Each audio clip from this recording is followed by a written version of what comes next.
I'm joined by my pack, the political journalist Ava Santina, Talk TV's Paula Rowan-Adrian, and the podcaster Ella Wheeler. Welcome to all of you. Ella, welcome. We've seen these two, obviously, many times, but nice to see you here. Just want to play a clip. This is from last night's show. Nothing to do with you guys, but it's quite funny. This was the fascinating debate I was having with this chess champion, or wannabe champion, who beat the world champion, and there was this allegation that he had used anal beads. And this is what he said. Have you ever used anal beads while playing chess? Not a question I ever thought I'd ask a guest, to be honest, but... Well, your curiosity is a bit concerning, Maybe you're personally interested, but I can tell you no. OK, categoric no.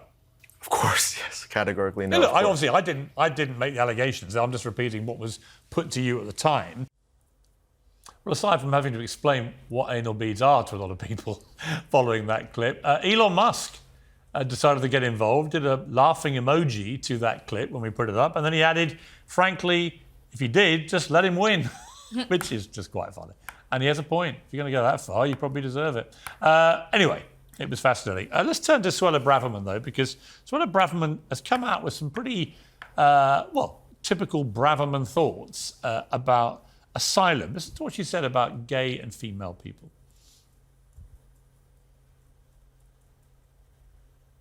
Are we going to listen to it? There are vast swathes of the world where it is extremely difficult to be gay or to be a woman. Where individuals are being persecuted, it is right that we offer sanctuary.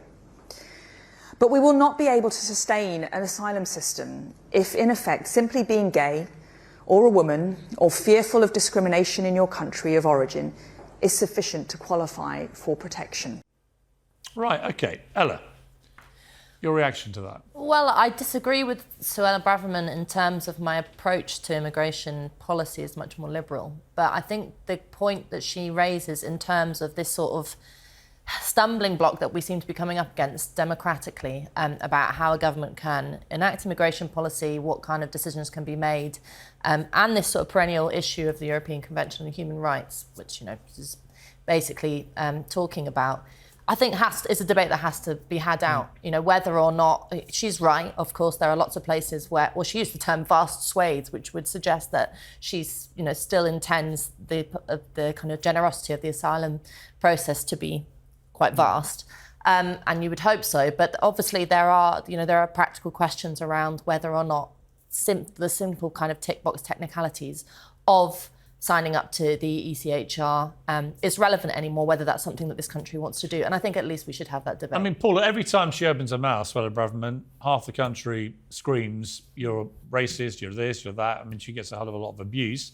Other people commend her straight talking and the fact she's prepared to sometimes say the unmentionable and not cares about upsetting people to encourage debate. Where do you sit with this particular one? I mean, there are going to be millions and millions more people seeking asylum. We know this, seeking to be refugees. No, but there are. We know that. No, Piers. No, we don't know Yes, we that. do. No, we don't We do. know that. There are people guessing that is what will happen. It is highly likely, as a result of that. climate change, if nothing else, it is highly likely But where are they we're going to see... go? Well, where are they going to go? We know, because the figures tell us, that most refugees go to the country next door. That is where something like 2/3, that's where they go. That wasn't what I said. Well, I just said there are going to be a lot more people coming to the claiming UK, asylum or claiming the identifying asylum as where? refugees. In the UK? Well, all over the world. Well, they'll be claiming, that may right? be the case. But They my do point now. being, if the numbers are going to go exponentially very high, which seems likely, most experts believe that, is it not sensible of a British Home Secretary to say, well, maybe we should look at trimming the criteria, making it more concentrated on particular groups of people? This isn't about the criteria, Piers. It's very simple. The criteria says, are you suffering persecution? That's what it's about. It's the Home Office, it's the infrastructure, it's the system that is failing. And that is under the watch of Suella Braverman. That's what needs to be looked at. So we don't point our finger at the 20,000 odd people who've made their way across the channel. We point our finger at Suella Braverman and we ask her, why is it that the Home Office is no longer fit for purpose? Well, we can also point a finger at the smugglers who are making tons of money from I making agree. men, women and children get on little boats agree. and don't care if they drown or So not. why do we not then have a centre in Calais where we can properly process applications We should, but for that's asylum? that's a different kind of part of this debate. Eva, I mean, she's got to do a tricky job, Suella Braverman, right? Many people believe this country has not currently got control of its borders. There are tens of thousands of people coming here illegally on these boats and so on and so on. Other countries reporting similar stuff. This specific point she's making, are we now in an age where a lot of people claim to be persecuted who are not actually, by the old definition, being persecuted? I don't really know where she would have got that from because, I mean, my judgment would be that she actually doesn't really know at all what's going on with the figures. I mean, you said just now that she's very straight talking. I would actually argue she was the master of deflection. She gave that huge speech today, which I think is just a right-wing dog whistle to the right-wing side of her party, the white nationalists who are in the Conservative Party. And there's no policy there. No idea what we're going to do next. No proposition. She's just a racist. Is she a racist? Yes, she is a racist. Because what she's doing is she's hedging her bets. She's going to become party leader, hopefully, in her mind, in the next 5 years. And she's whistling to that side of the party that might not have elected Rishi Sunak because they're also racist. But isn't it true that absolutely anyone in this country who raises any concern about even the small boats coming in such large numbers immediately gets called a racist? In the same way that anyone who raises a red flag about any element of gender ideology gets called transphobic and so on. I would say that's a lazy whistle the other way. Well, then why It's like don't you she give just us some policy? bang out these kind of slurs against people, and actually often it's just a wild exaggeration of what they're attempting to do, which is have a debate about the best way to handle things. But then if that was true, why did she then identify being homosexual and why did she identify being a woman? Why didn't she say, for example, seeking asylum as a political, because you're a political activist? Why didn't she say that? She has specifically identified topics that she knows are going to get people riled up. She wants us to fight with each other because then that means we Well, I would get say, to fight I would against say her. people are riled up anyway, so I'm not sure they need much riling. People do genuinely care about this stuff. Let's move on to something else I think people care about. Ella, does working from home make you fat? This is this new survey. Because so many more people are now sitting at home. Apparently, they're all couch potatoes. I work from home, and obviously you can see, I mean, clearly disprove the theory. But what do you think of this idea that we're now becoming a nation of lazy couch potatoes, and it's being exemplified by the work from home phenomenon? Everything, it's a bit like everything kills you. Everything makes you fat these days. When I think we're unhealthily obsessed with being obsessed with our weight.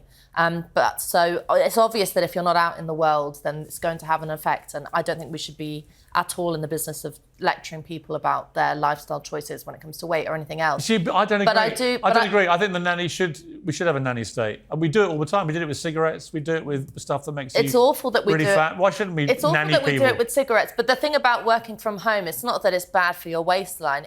I think it's bad for public life. I think we should be making actually a positive argument against working from home. If I can say Okay, it well, you've that all way. made the effort to come in today. Ava, where do you sit on this? I mean, I think working from home has benefits, but it also clearly has negatives. One of them might well be you don't move as much. Apparently, it's statistically proven you don't do your steps that you should do.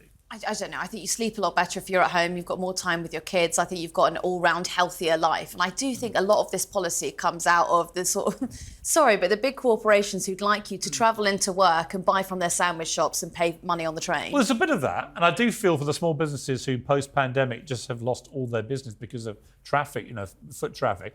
But I also think that office life does form a far more creative entity for many companies, particularly creative companies, than the work from home phenomenon. It does, Paula. Yeah. When we're all together, if we were all in a room together now, we would be more creative as a group than if we're all at home. And that's why we're moving to this hybrid kind of format, aren't we? When that research was done in 2021, and of course we're all kind of sluggish, not really knowing where we were, and yes, our backs ached because we sat in uncomfortable chairs. Now we're moving into this hybrid stage. We know what it's about. Do you know the market for fitness apps is quoted as being 120 billion pounds. And you know what I do? I get on my Peloton Exactly. and I watch Talk TV. Exactly. On my Are Peloton. you a Peloton man? Absolutely. Specifically an Olivia Amato man. Really? Yeah, Okay. best trainer. Thank you, Pat. Great to see you. You got something you want to say before you go, Ella? Well, You've got 5 seconds. You know, wouldn't you rather be out in the fresh air than on a Peloton? Yes, I would.